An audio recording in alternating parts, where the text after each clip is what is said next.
स्वयं रूप कदा ददाति स्वपदान्तिकम्।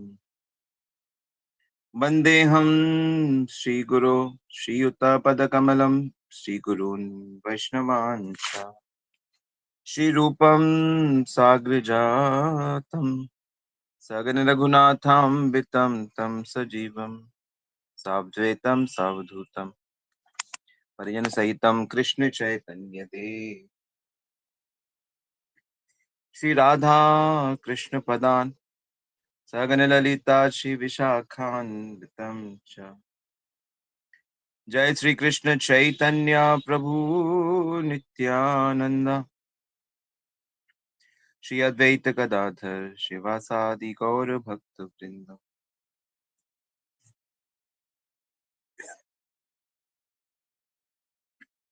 हरे कृष्ण कृष्ण कृष्ण हरे हरे, हरे राम राम राम हरे हरे। हरे कृष्णा, सभी का बहुत बहुत स्वागत है नित्य श्रवण की कथा में। और जैसा आप सब लोग जानते हो कि हम लोग भाव भक्ति के भक्त के लक्षणों की चर्चा कर रहे थे। कौन कौन से लक्षण हमने चर्चा किए हैं, जरा एक बार मुझे गिना दीजिए आप लोग। भाव भक्त जिसने एक दुर्लभ आंतरिक लगाव ईश्वर के प्रति प्राप्त कर लिया है। जब लगाव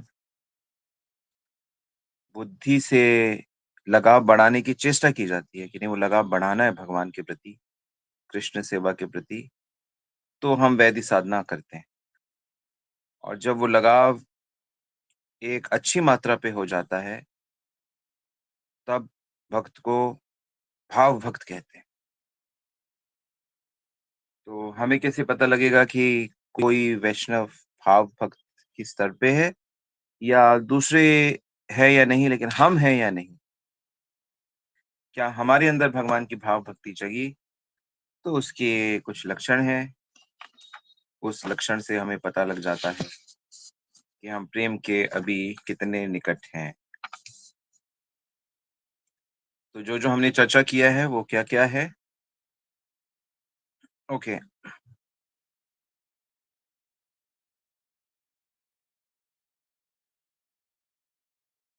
वेरी नाइस। शांति माता जी, अर्चना जी, एक ही लिखा आपने। समृद्धि, वेरी गुड।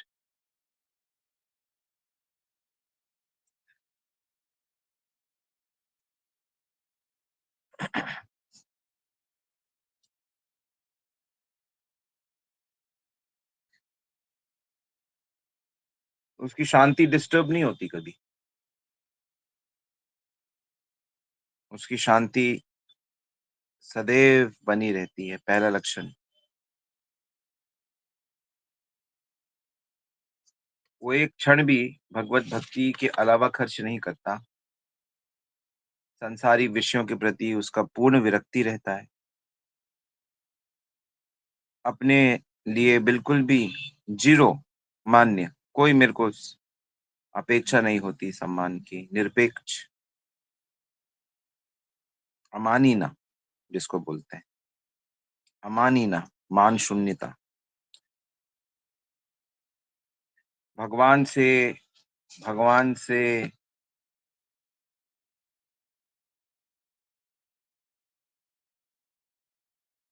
दृढ़ भावना होती है, भगवान से मिलने की, साधना करने की दृढ़ भावना होती है। उसको पता चल जाता है कि यही सर्वश्रेष्ठ विधि मार्ग है, साधना है जो मुझे प्राप्त हुई है गुरु वर्ग से। और भगवत प्राप्ति की उसको अत्याधिक लालसा रहती है।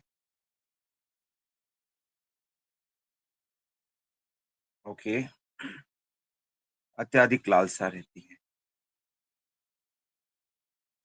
आज जिसकी हमें चर्चा करनी है वो है सातवां है, नाम कीर्तन, नाम गाने सदा रुचि।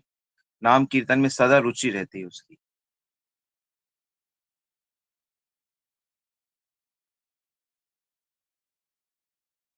जैसे कोई भी सांसारिक क्रिया है जो हमें अच्छी भी लगती है, जैसे हमें अपना बच्चा अच्छा लगता है और बच्चे को गले लगाओ अच्छा लगता है। एक बार लगाया फिर 2 बार लगाया, 3 बार फिर अच्छा नहीं लगता, अरे! और गले नहीं लगाना। कोई खाने की भी वस्तु है, देखने की भी वस्तु है, कोई सीरियल देखा आपने, कोई गीत सुना आपने, 1 बार सुना, 2 बार सुना, 3 बार सुना, तो उससे फिर अरुचि हो जाती है। तो सांसारिक विषयों की ये क्वालिटी होती है कि उनको जितना ग्रहण किया जाए, उससे रुचि कम होती जाती है। फिर वो बोरिंग लगने लगती है, एक ही चीज़ को बार-बार किया जाए तो। जैसे बबल गम होता है ना, सांसारिक चीज़ों को बबल गम के उदाहरण से समझाते हैं भक्त लोग। कि जैसे बबल गम हम जब अब तो नहीं खाना चाहिए भक्तों को, क्योंकि उसमें जाने क्या-क्या मिला होता है, लेकिन जब पहले खाते थे जब पता नहीं था, तो बबल गम खाया होगा आप लोगों ने भी पहले, लेकिन अब नहीं खाना चाहिए। वो पहले-पहले मीठा होता है, बड़ा अच्छा लगता है बबल गम। चबाते हो तो मीठा-मीठा लगता है, मीठा-मीठा रस आता है, लेकिन फिर उसके बाद वो फीका होने लगता है और उसके बाद बस चबाते रहो और उससे आपके जाड़ों में, दाढ़ों में दर्द हो जाता है, मुँह में दर्द हो जाता है, लेकिन कोई रस नहीं आता है उसमें। ऐसे ही सांसारिक चीज़ें होती हैं कि हम उसको चलाए जा रहे हैं, लेकिन उसमें कोई रस नहीं आ रहा। कहाँ से आएगा? रस तो है ही नहीं उसमें। लेकिन भगवान का जो नाम होता है, भगवान का जो कीर्तन होता है, भगवान की जो भक्ति होती है, उसमें वास्तविक रस होता है। लेकिन वो रस प्राप्त करने के लिए आपको क्वालीफाई करना पड़ेगा। क्या क्वालीफाई करना पड़ेगा? कि एक तो आपको नाम जप करना पड़ेगा अधिक से अधिक। नाम से नाम प्रभु, नाम भगवान भगवान की पर्सनैलिटी ही भगवान का नाम बनते हैं। जैसे आपका तो आपको पे नाम रखा गया ना, आप नाम से अलग हो ना, आपका नाम बदलने से तो आप थोड़ी बदलोगे। लेकिन भगवान का जो नाम है, वो भगवान ही है। भगवान अपने नाम से अभिन्न है, ऐसा वेद शास्त्र हमको समझाते हैं। तो यानी कि नाम प्रभु से हम प्रार्थना करते हैं कि आप कृपा करके हमारे जीवन में आएँ। हम आपके रस को प्राप्त कर सकें। कली काले नाम रूपे कृष्ण अवतार। कली काल में इस युग में भगवान अपने नाम के रूप में प्रकट है। नाम कीर्तन के रूप में भगवान प्रकट हैं।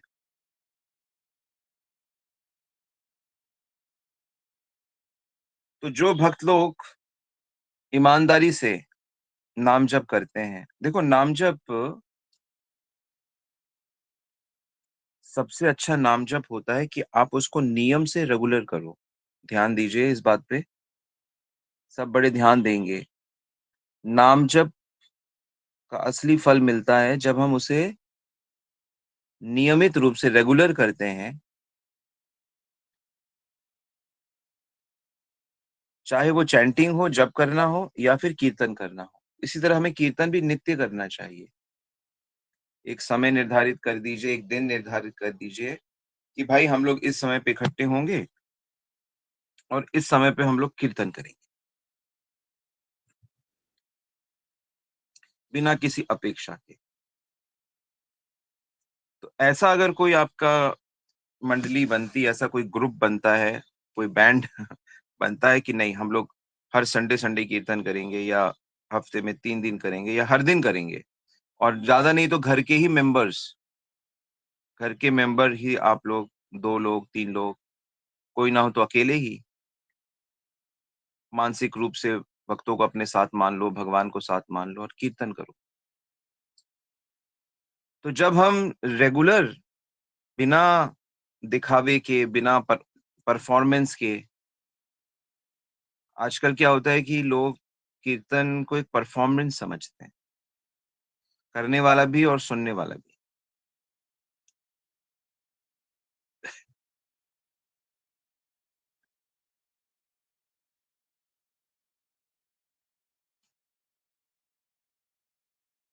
परफॉर्मेंस समझते हैं उसे। तो जब हम इस प्रकार से नाम जप करते हैं, किस प्रकार से? आप बताइए ज़रा, किस प्रकार से नाम जप करते हैं? देखता हूँ।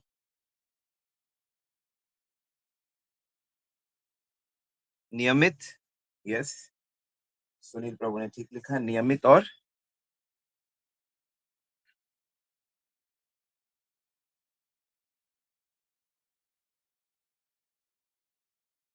नियमित और क्या?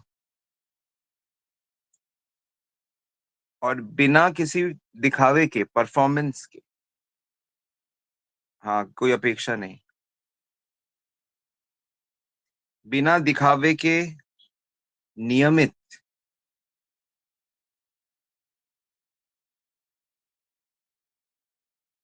एक डिसिप्लिन से, चाहे आप उसे संडे संडे कर लो। जैसे माला पे तो आप प्रतिदिन करते हो, उसका भी समय निर्धारित कर लो कि ये समय जप का है,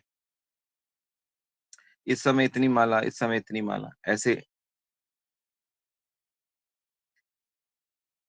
और कीर्तन का भी कुछ करो। मैं कहूंगा कम से कम 5 मिनट से हो तो आप लोग प्रारंभ कर सकते हो। 5 मिनट आप करताल ले लो। अगर आपको हारमोनियम बजाना आता है, या नहीं तो सीखो हारमोनियम, भगवत कीर्तन के लिए सीखो। मृदंग, ढोलकी सीखो, करताल सीखो, या नहीं है तो थाली और चम्मच ही ले लो, या कोई और यंत्र आप बजा सकते हो। तो आप 5 मिनट से शुरू करो। अपने मंदिर में बैठ जाओ, या अपने गार्डन में बैठ जाओ, या अपनी छत पे बैठ जाओ, या अपने प्रांगण में बैठो, कहीं पे बैठो, अपने कमरे में बैठ जाओ, अपने बेडरूम में बैठ जाओ, 5 मिनट कीर्तन करो, गाओ उसको। क्योंकि कीर्तन में, जब जब कीर्तन इस तरह से किया जाता है, किस तरह से किया जाता है? नियमित और बिना अपेक्षा के, मतलब भगवत प्राप्ति के लिए, भगवान को सुनाने के लिए। तो वो कीर्तन वास्तविक कीर्तन होता है। उसके लिए ना आपको माइक स्टैंड की जरूरत है, ना स्पीकर की, ना इतनी तामझाम की। वो वास्तविक कीर्तन है।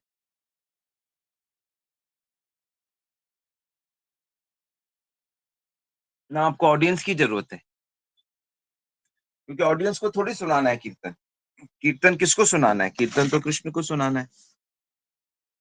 कीर्तन कृष्ण को सुनाते हैं, और कृष्ण भक्तों के को आनंद के लिए सुनाते हैं।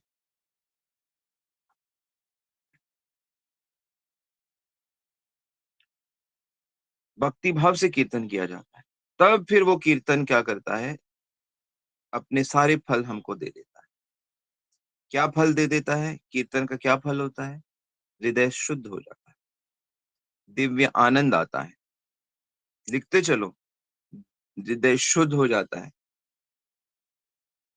दिव्य आनंद आता है। क्या शुद्ध होता है? काम, क्रोध, ईर्ष्या, द्वेष, घमंड, मोह, सब खत्म हो जाता है। और ये जो भी शारीरिक कष्ट हो रहे हैं, मानसिक कष्ट हो रहे हैं, दैविक कष्ट, सारे कष्ट खत्म हो जाते हैं धीरे धीरे। ज्ञान, आध्यात्मिक ज्ञान मिलने लगता है, आध्यात्मिक ज्ञान की अनुभूति होने लगती है। कीर्तन करने से, नाम जप करने से पुराने पाप जल जाते हैं, पापों के बीज जल जाते हैं, पापों के संस्कार जल जाते हैं। कीर्तन करने से भक्त, भगवान के भक्त हमारे जीवन में आते हैं। कीर्तन जप करने से गुरु हमारे जीवन में आते हैं।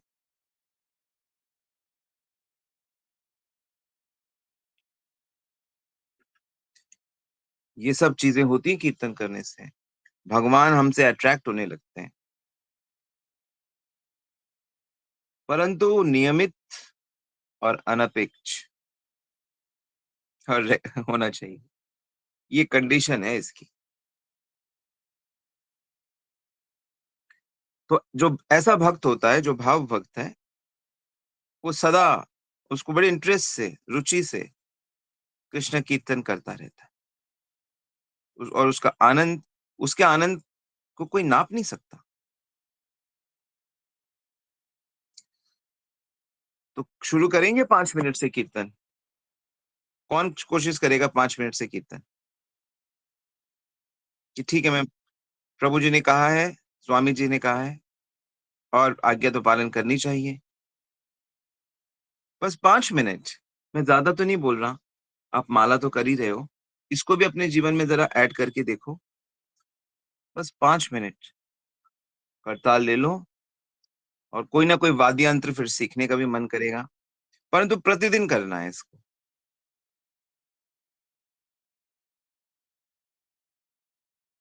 और फिर उसके बीच में मोबाइल ना उठा लेना, कि उसमें पत्नी को बोल देना कि देखो 5 मिनट में कीर्तन कर रहा हूँ, मुझे अभी बीच में ना बुलाओ। बच्चों को भी बता देना कि अभी कीर्तन में मुझे 5 मिनट मत डिस्टर्ब करें।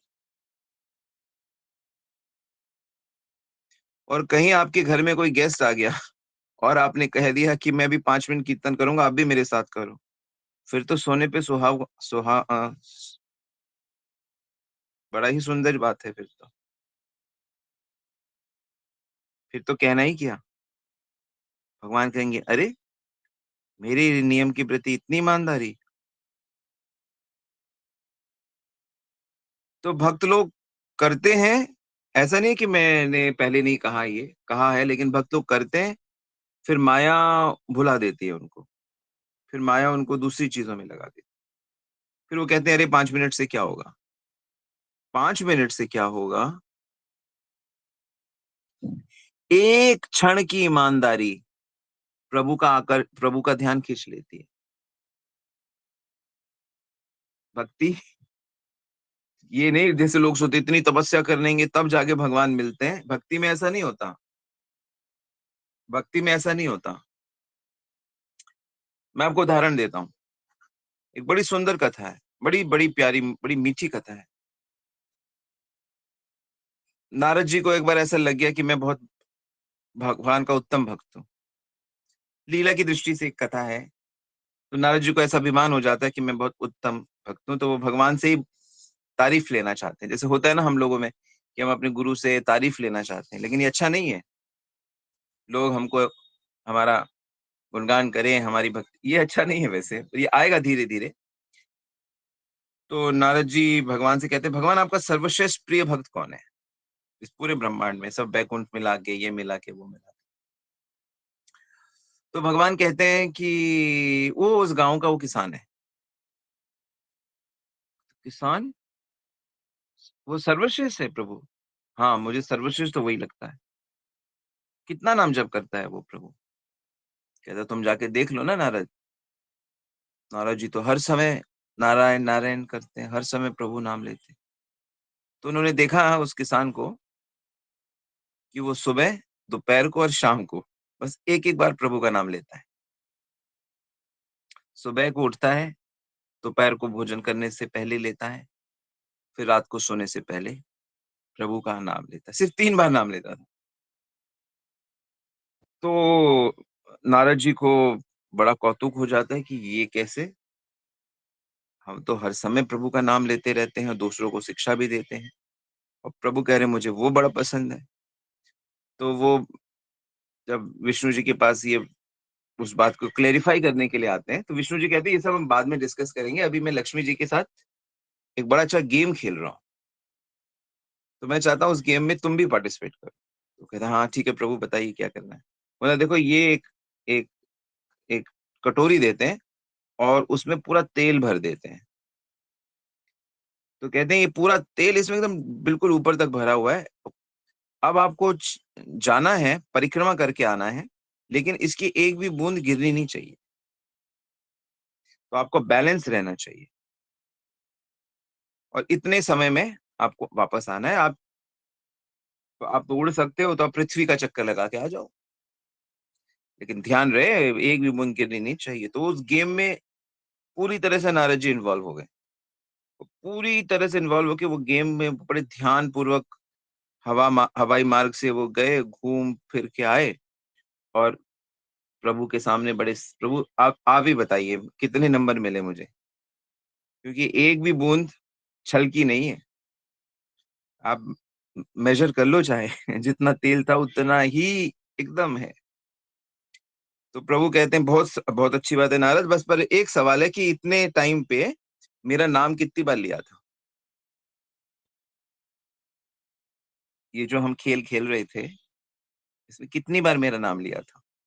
तो नारद जी का तो पूरा ध्यान इसी पे था कि ये छलके ना, गिरे ना मेरी स्पीड। अनइवन ना हो, किसी से टकरा ना जाऊं। तो कहते प्रभु नाम तो मैंने आपकी आज्ञा का पालन कर रहा था, प्रभु नाम तो मैंने लिया नहीं। कहते देखो जो कि मैंने आपको एक काम दिया, उस काम में इतने तल्लीन हो गए कि मेरा एक भी बार नाम नहीं लिया, और वो किसान मेरा 3 बार नाम लेता है। मतलब पूरे उसमें भौतिक दुनिया में लगा हुआ है, लेकिन फिर भी ईमानदारी से मेरा 3 बार नाम लेता है। मेरे से कोई अपेक्षा कहाँ कर रहा है वो, बस मुझे धन्यवाद दे रहा है। तो कहने का जो कहानी से जो सीखने का भाव है वो ये है कि इतनी बिजी लाइफ में इतनी सारी जिम्मेदारियों के साथ, इतने सारे पाप और इतने सारे अ, तिकड़म और इतनी सारी समस्याओं के बीच में भी यदि आप एक भगवत नाम को निरंतरता में पकड़ लेते हैं, तो मैं आपसे सच कहता हूं भगवान का ध्यान अभी आपकी तरफ आ जाएगा। यदि आप केवल संकल्प भी लेते हो कि हाँ मैं इस आज्ञा का पालन करूंगा, मैं इस छोटे से नियम जो सिर्फ 5 मिनट का नियम है, मैं इसका पालन करूंगा, तो श्री कृष्ण का ध्यान, राधा जी का ध्यान तुरंत आप पे आ जाएगा। आप कहोगे हम तो नाम, ये तो हम तो इतना कीर्तन में भी बैठते हैं। हाँ बैठते हो, लेकिन उसमें आपका संकल्प नहीं होता है। उसमें आपकी, आप अपेक्षा रहित नहीं होते हो। आपका ध्यान इधर उधर भटकता रहता है भौतिक चीजों में। तो ये दो चीज लगा के आप कीर्तन करिए, ठीक है। तो कुछ 15-20 लोगों ने हाथ खड़ा किया था, और बाकी लोग इंस्पायर्ड फील नहीं कर रहे क्या? 5 मिनट, आप 5 मिनट नहीं तो 2 मिनट करो, गाओ प्रभु का नाम। हरे कृष्ण कृष्ण कृष्ण हरे हरे, हरे राम राम राम हरे हरे। और जैसे मैंने अभी महात्म्य में थोड़ा सा बताया आपको, तो ये अद्भुत है। तो ठीक इसी प्रकार जो 8वां गुण है वो है कृष्ण के गुणगान में आसक्ति। कृष्ण के गुणगान में आसक्ति। तो कृष्ण से जब लगाव होगा तो उनके गुण भी समझ में आ जाएंगे। अनगिनत गुण है उनमें। फिर भी हम बाद में चर्चा करेंगे उनके 64 गुणों की, क्वालिटीज की, कैरेक्टरिस्टिक की चर्चा करेंगे। भगवान के सभी गुण बड़े दिव्य हैं।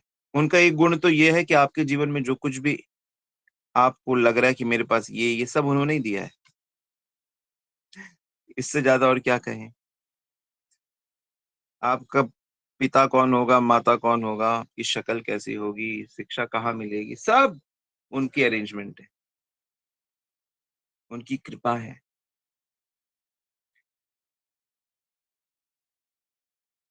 दूर रह के भी वो आपका काम करते हैं। हम उनकी तरफ ध्यान नहीं देते, हम उनका कुछ नहीं करते, लेकिन वो हमारा करते रहते। उनका गुण है।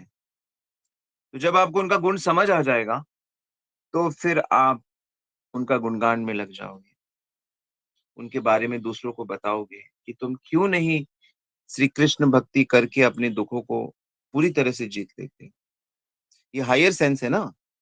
इसको समझने के लिए बुद्धि और विश्वास चाहिए ना, हर किसी के लिए थोड़ी है ये। लोगों का जीवन नहीं देख रहे आप, कितने शॉर्ट टेम्पर्ड होते हैं वो, कितने आलसी हो जाते हैं, कितने झगड़ालू हो जाते हैं, कितने भोगी बन जाते हैं, कितने कंप्लेन करने वाले हो जाते हैं।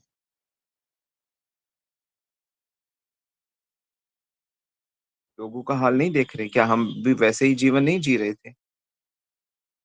तो अब फिर आप कृष्ण का गुणगान करोगे तो उनकी आसक्ति होती है, वो सदा कृष्ण की ही बात करते हैं, सदा कृष्ण की बात करते हैं। कोई दूसरी बात उनको अच्छी भी नहीं लगती और वो करते भी नहीं। भाव भक्त। और 9वां लक्षण है कृष्ण के स्थानों में रहने की इच्छा होती है उनमें प्रेम से, और भगवान भी चाहते हैं वो हमारे स्थान में रहे। भगवान का फॉर्मूला सिंपल है। तुम मेरे को अपने पास रखते हो, तो मैं तुम्हें अपने पास रख, तुम मेरे धाम से प्रेम करते हो, तो तुम्हें मैं अपने धाम में स्थान दूंगा।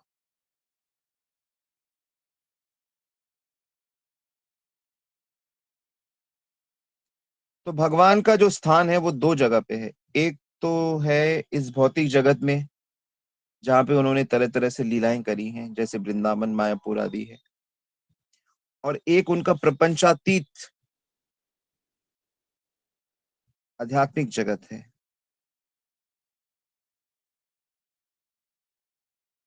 दिव्य जगत, वैकुंठ धाम, गोलोक धाम, वो दिव्य नेत्रों से आप वहाँ वहाँ के दर्शन कर सकते हो, या फिर आप जब वहाँ जाओगे, योग्यता हो जाएगी, प्रेम चित जगत में जाओगे।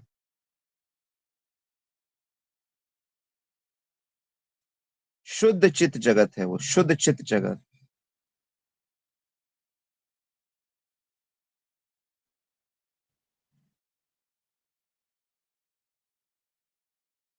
तो वहाँ पे भगवान के धाम में दिव्य दिव्य रस होते हैं। मतलब क्योंकि हम आत्मा स्वरूप में होते हैं ना, भौतिक शरीर तो होता नहीं, प्रकृति का शरीर तो नहीं होता, प्रकृति के गुणों का शरीर तो नहीं होता, चिन्मय शरीर होता है, चिन्मय माइंड होता है, चिन्मय बुद्धि होती है, इंद्रियां होती हैं, चिन्मय सुंदरता होती है। तो जो रिलेशनशिप होता है आपस में इन दिव्य विभूतियों का, दिव्य पर्सनालिटीज का, वो भी चिन्मय होता है। मतलब वहां की जो दोस्ती है यहाँ की दोस्ती से बहुत अलग है। वहां का जो पति पत्नी है, या प्रेमी प्रेमिका है, या सखा है, या सेवक है, वो बहुत अलग है।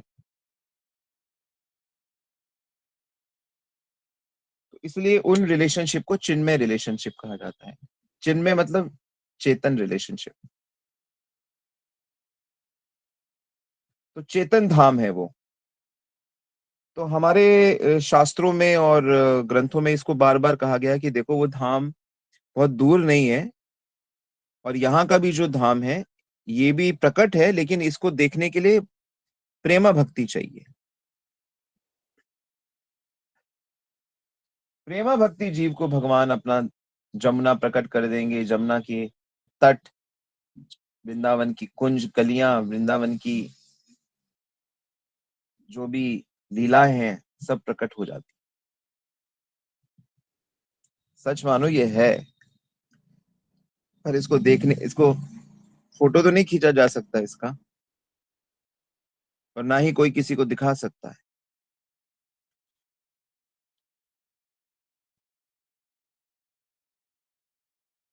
और इन स्थानों में भगवान की लीलाएं नित्य चलती रहती है। भाग्यवान जीव इसको देख सकते हैं भक्ति से। तो कृष्ण की बातों पे विश्वास करके आप ईमानदारी से भक्ति करिए। मुझे लगता है कोई भी व्यक्ति थोड़ा सा भी अगर भक्ति करता है, तो वो फिर कह सकता है कि हाँ, अगर मेरे को प्रेम प्राप्त नहीं हो रहा है क्योंकि मेरे अंदर कमियां हैं, और ये कमियां हैं मेरी, हर कोई जान जाता है ये कमियां हैं, ये कमियां पूरी कर लो, भगवत प्रेम प्राप्त कर लो। भगवान से मिलना कौन सा दुष्कर है। भगवान से ऐसा लगता है कि भगवान से मिलना बहुत मुश्किल है। भगवान से मिलना कोई मुश्किल नहीं है। चाहे आप प्रहलाद महाराज की शिक्षाएं पढ़ो, चाहे आप ध्रुव की पढ़ो, चाहे बलि की, चाहे अम्बरीश महाराज की, भीष्म देव की, युधिष्ठिर की, कुंती महारानी की, ब्रह्मा जी की, शिव जी की, पार्वती जी की, किसी की भी शिक्षाएं आप पढ़ोगे, तो मुझे तो बस एक ही बात समझ में आती है कि कोई इतना मुश्किल नहीं है भगवत प्राप्ति। हमको पता है हम कहाँ पे गलती कर रहे हैं। हम शरणागत नहीं हो रहे, हम गुरु को समर्पित नहीं हो रहे, हम नित्य श्रवण कीर्तन नहीं करते, हम अपराध करते हैं, हम विषयों में इंटरेस्ट लेते हैं, हम मान अपमान से ग्रसित हो जाते हैं, हम धन वैभव भौतिक चीजों की चिंता करते हैं, उसको इकट्ठा करना चाहते हैं। तो एक साथ दो चीजें कैसे हो सकती है? एक साथ अंधेरा और एक साथ उजाला तो नहीं हो सकता एक स्थान पे। एक साथ पेट भी भरा रहे और भूखे भी रहे, नहीं हो सकता। एक साथ अंधेरा और प्रकाश नहीं हो सकता। एक ही जगह पे काम और एक ही जगह पे प्रेम नहीं रह सकते। तो एक ही जगह पे भौतिकता और एक ही जगह पे आध्यात्मिकता नहीं रह सकती। तो इस भौतिक जगत में रहते हुए भी हम आत्मा आध्यात्मिक है, तो उसमें हम आध्यात्मिक प्रेम विकसित कर सकते हैं। कैसे कर सकते हैं? कि हम प्रयास करते हैं तो भगवान दे देते हैं। इतने सारे महापुरुषों को भवो ज्ञान तपसा पूता मत भावा मागता, बहुतों ने मुझे प्राप्त किया है। कम लोग कोशिश करते हैं, लेकिन कोशिश करने वाले मुझे प्राप्त करते हैं।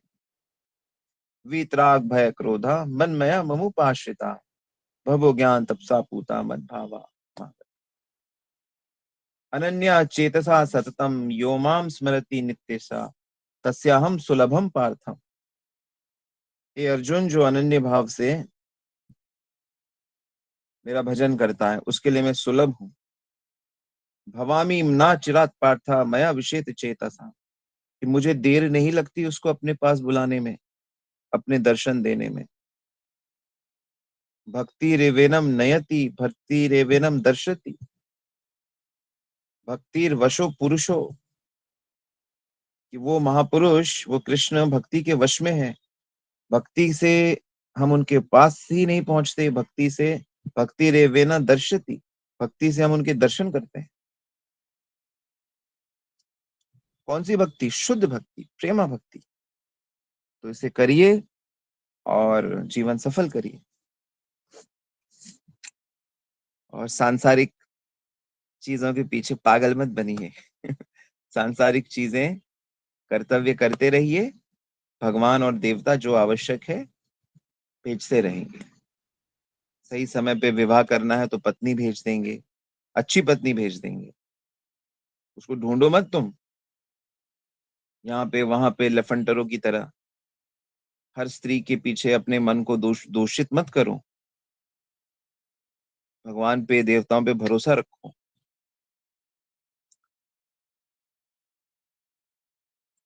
कॉलेज गए हो तो पढ़ाई करो, ऑफिस गए हो तो काम करो, अपना कर्तव्य करो। कहीं भी जाते हो वहां पे अपनी सेवाएं करो। वहां थोड़ी उसको घूरोगे, उसको देखोगे, उसके भौतिक कामना करोगे। तो ये भक्ति करो और हर चीज, संतान भी आपको प्राप्त हो जाएगी और शुद्ध संतानें प्राप्त होंगी। पवित्र संतान, पवित्र आत्माएं आपकी संतान बनेंगी। हर चीज आप इसको अनुभव करोगे, फिर आप गाओगे, मेरा आपकी कृपा से सब काम, मेरा आपकी कृपा से सब काम हो रहा है। करते हो तुम कन्हैया, मेरा नाम हो रहा है। मेरा आपकी कृपा से सब काम हो रहा है। तब चेतना ऐसी हो जाती। All right, so Hare Krishna, thank you very much.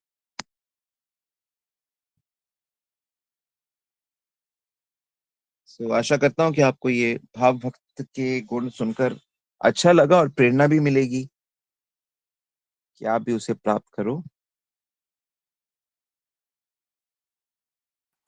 हरे कृष्णा प्रभु जी, दंडवत प्रणाम। प्रभु जी, ये जी भाव भक्ति के जितने भी लक्षण आपने बताए हैं, ये जितने बड़े बड़े भक्त हुए हैं उनमें से काफियों में क्योंकि ये लक्षण होंगे, आए हैं, जैसे चैतन्य महाप्रभु के तो आप बताते ही हैं कि हो जाते हैं, तो इनके ऊपर भी कोई बुक है प्रभु जी, भक्तमाल की कथा के अलावा, या जिसमें पढ़े हम कि ऐसे लक्षण आए उनके अंदर, उससे प्रेरणा मिलेगी? और देखो, अभी जो भागवत पुराण है तो उसमें मेनली भगवान और भक्तों की ही लीलाएं हैं। चैतन्य चरितामृत, चैतन्य भागवत, ये दो ग्रंथ और आपको पढ़ने भी हैं और मैं डिस्कस भी करूंगा।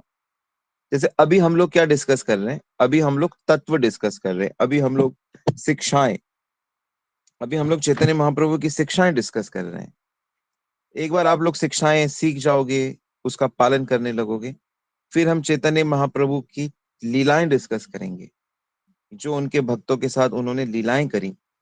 फिर वो लीलाएं जब हम डिस्कस करेंगे तो उसमें आप, जब कोई कोई भी हर सिचुएशन में हम फिर पीछे चेक कर सकते हैं कि देखो ये शिक्षा हमने डिस्कस करी थी ना, देखो उसका पालन हुआ ना, देखो इसलिए ये दिव्य अवस्था की प्राप्ति हो गई, तभी इतना प्रेममय जीवन हो गया। इसलिए शिक्षा, पहले शिक्षा लोगे उसके बाद तो काम करोगे ना। जी। तो हम ये डिस्कशन करेंगे और ये 2 ग्रंथ हैं जो चैतन्य महाप्रभु और उनके भक्तों से हैं। चैतन्य भागवत, चैतन्य चरितामृत, चैतन्य मंगल और एक और ग्रंथ है चैतन्य चरित। तो 4 ग्रंथ मेरे पास हैं। इसमें से 2 बहुत पॉपुलर हैं, चैतन्य भागवत और चैतन्य चरितामृत। तो करेंगे डिस्कशन आगे और आपको अगर पढ़ना है तो आप उस ग्रंथों को खरीद कर पढ़ लो।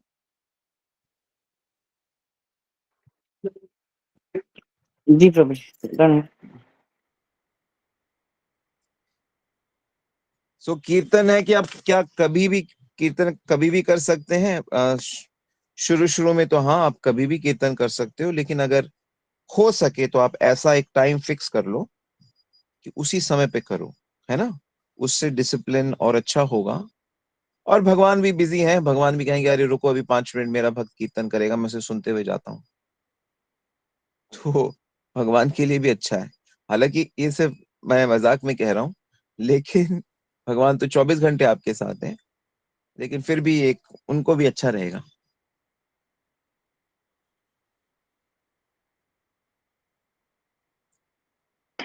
हरे कृष्ण प्रभु जी। प्रभु जी, जब भगवान श्री कृष्ण की जो कहानियां या कथाएं सुनते हैं और इनमें पढ़ते भी हैं भागवतम में, तो उसमें ये था कि उन्होंने पूरे जीवन भर त्याग ही करे, या वो केवल पुरुष रूप में आके लीला करके दिखा रहे थे कि सब कुछ ऐसा ही होता है, कि धर्म की स्थापना करी, बहुत सारी चीजें करी, मतलब जीवन एक्चुअल में जिया नहीं सारा, ऐसे लगता है सुन के, तो दुख देखो, लगता है कई बार भगवान की से। जो लीलाएं है ना, उसको देखने की दृष्टि है। इतिहासकार एक अलग दृष्टि से देखेगा, कर्मी अलग दृष्टि से, ज्ञानी अलग दृष्टि से, भक्त अलग दृष्टि से, और भावुक भक्त, प्रेमी भक्त अलग दृष्टि से। सो भागवतम की जो दृष्टि है, उस दृष्टि से जब हम कृष्ण के सभी एक्टिविटीज को देखते हैं, तो उससे यही दिखाई देता है कि भगवान बस भक्तों के प्रेम को बढ़ा रहे हैं। अगर वियोग भी कर रहे हैं, वियोग भी दे रहे हैं गोपियों को, वृंदावन वासियों को, तो उनके प्रेम को बढ़ाने के लिए, जगत को शिक्षा देने के लिए। तो कुल मिला के भगवान का एक ही प्रोग्राम है जो मुझे समझ आया है। वो बस अपने भक्तों को का प्रेम बढ़ाना चाहते हैं, उनको आनंद देना चाहते हैं।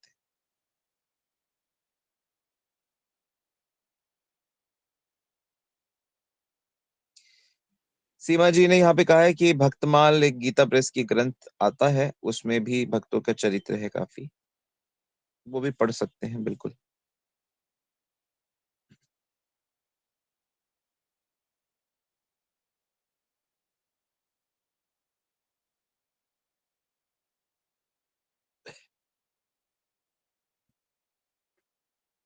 क्योंकि प्रभु जी, हम लोग तो साधारण इंसान, बिल्कुल निम्न कोटि के लोग हैं। तो जब हम ऐसे चीजें सुनते हैं या कथाएं सुनते हैं, तो फिर खाली प्रेम के भाव से देखें तो ठीक है, हम लीलाएं देख रहे हैं, लेकिन उससे अंदर ऐसे दुख पहुंचता है कि जब भगवान को सुख नहीं मिला, तो बड़ा अजीब सा लगता है, मतलब परेशानी होती है उस चीज नहीं से, नहीं, क्योंकि हम भगवान, ये बिल्कुल गलत गलत बात है कि भगवान को सुख नहीं मिला। भगवान नित्य आनंद में है। वनवास में भी भगवान राम बहुत चैन की नींद सोते थे, बहुत सुखी रहते थे। भगवान सदा आनंद में रहते हैं। तो हम लोगों को लगता है, जैसे भौतिक लोगों को लगता है जब वो वृंदावन जाते हैं कि वृंदावन में साधु लोग, अरे बेचारे गरीब है, नंगे पैर चल रहे हैं, परिक्रमा लगा रहे हैं, गर्मी में सर्दी में राधे राधे हरे कृष्णा कर रहे हैं, चलो इनकी थोड़ी मदद कर देते हैं। पर उनका सुख एक हम भौतिकतावादी कल्पना नहीं कर सकता। जैसे मैं जितना भी मेरे को थोड़ा बहुत भक्ति के क्षेत्र में अनुभव हुआ है,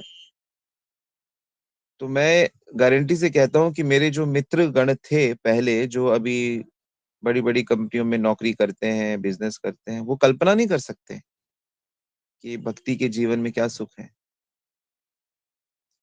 तो जब भक्त के जीवन का सुख वो अनुभव नहीं कर सकते, तो फिर भगवान का सुख हम कैसे अनुभव करेंगे। भगवान तो अंतरंगा शक्ति के स्वामी है। आनंद की खान है वो। भगवान को पता ही नहीं दुख क्या होता है, और अगर पता भी तो है, वो आध्यात्मिक दुख है, और वो आध्यात्मिक दुख भी कोटि गुना सुख के बराबर होता है। तो आप ये दिमाग से बिल्कुल बात निकाल लीजिए कि भगवान को कष्ट उठाना पड़ रहा है और दुखी है, परेशान है। यही तो भगवान की खासियत है, सच्चिद आनंद विग्रह। सदैव आनंद में रहते हैं वो अकेले रहते हैं भी आनंद, उनका अलग आनंद होता है, ब्रह्मानंद, स्वरूप आनंद। लेकिन उनको सबसे अच्छा लगता है भक्त के साथ, भक्तानंद, लीलानंद, प्रेमानंद। इसमें उनको सबसे ज्यादा आनंद आता है। हरे कृष्ण। हरे कृष्णा प्रभु जी, सीख जाएंगे प्रभु जी आपके समय। धन्यवाद, प्रणाम। हरि बोल।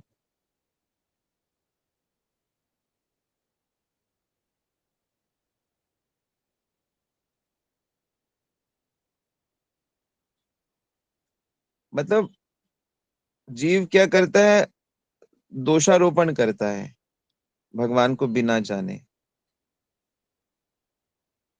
ये उसकी मुश्किल है। श्री कृष्ण अपने गुरु के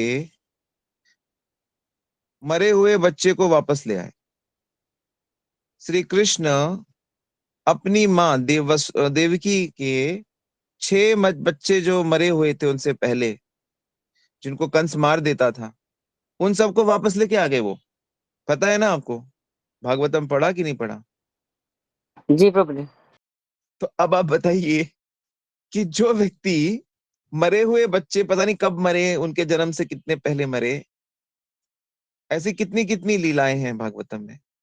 तो जब वो यमराज के वहां से जाके उनको ब्रह्मांड में ढूंढ के उन जीवों को वापस ला सकते हैं, तो वो क्या नहीं कर सकते हैं, हरि बोल। और उसी लीला में भागवतम में लिखा है कि कृष्ण का जब रुक्मिणी के जो प्रद्युम्न पैदा होता है, तो वो किडनैप हो जाता है और कृष्ण उसको ढूंढ ही नहीं पाते। ये भी लीला है। मतलब मरे हुए को 6 के 6 को ढूंढ के ले आए, और अपने एक जिंदा बालक को ढूंढ के नहीं लाए, क्योंकि वो लीला कर रहे हैं कि उनको नहीं ढूंढना 20 साल तक उसे। 20 साल बाद वो प्रद्युम्न खुद आ जाएगा रति के साथ। तो वैसा ही होता है। तो लीला क्षेत्र में भगवान इस तरह की उटपटांग चीजें करते रहते हैं, जो कंफ्यूज हो, ब्रह्मा जी कंफ्यूज हो जाते हैं जब श्री कृष्ण को देखते हैं कि वो अपने सखाओं को ढूंढ रहे हैं। सोचते हैं भगवान होते तो फट से पता लग जाता। तो श्री कृष्ण को अगर आप टेस्ट करने चलोगे तो आप टेस्ट नहीं कर पाओगे, नहीं जान पाओगे उनको। भगवान ज्ञान का विषय नहीं है, भगवान लॉजिक का, ज्ञान का, संशय का विषय, वो प्रेम के विषय है। प्रेम से ही उनकी तरफ जाया जाता है, प्रेम से ही भक्ति है। भक्त्या माम अभी जाना थी, भक्ति से ही उन्हें जान सकते। इसलिए भक्ति करो और वेट करो। वेट करो प्रभु, हम आपका इंतजार कर रहे हैं, आपकी कृपा का। आप साधना करो जो उनकी आज्ञा है, क्योंकि यदि हम साधना कर रहे हैं तो हम भगवान की आज्ञा पालन कर रहे हैं, हम गुरु की आज्ञा पालन कर रहे हैं। इसलिए हम पे कृपा निश्चित होगी, निश्चित कृपा होगी, अगर आप आज्ञा पालन ठीक से करोगे तो, साधना ठीक से करोगे तो।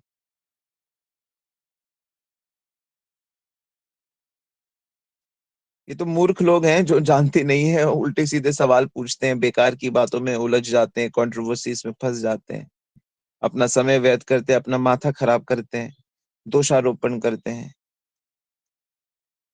तो मूर्ख हैं। बस शांति से भजन करो, पंगा मत करो किसी से,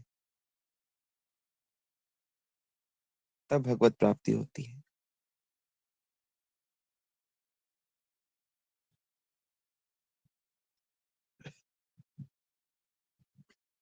ऑल राइट।